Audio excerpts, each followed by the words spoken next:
যে সঘনে চিলনী চোৰৰ উপদ্ৰৱ বেংকৰ সন্মুখৰ পৰা টকা থপিয়াই নিয়াৰ ঘটনা আৰু এতিয়া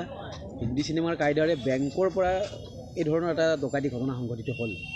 আৰক্ষী কোনোবাখিনিত ক'ৰবাত ব্যৰ্থতা হৈছে নেকি নহয় ব্যৰ্থতা বুলি কথাটো নহয় তাৰমানে আমাৰ বেলেগ বেলেগ হেৰি চলি থকাৰ কাৰণে অকণমান অসতৰ্কতা মুহূৰ্তত হয়তো এইটো হৈছে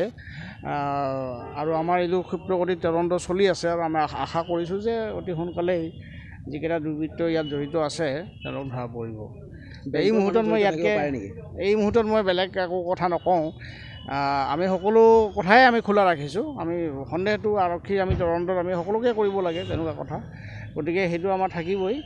আৰু আমি আশা কৰিছোঁ যে সোনকালে দুৰ্বৃত্ত ধৰা পৰিব কিমানমান টকা লৈ গ'ল বা তথ্য কিবা দিছে নেকি নাই সেইটো আমাৰ মই এফআইআৰখন পঢ়া নাই এতিয়ালৈকে এফআইআৰত মেনশ্যন থাকিব সেইটো মই পঢ়া নাই এতিয়ালৈকে এফআইআৰখন ঠিক আছে থেংক ইউ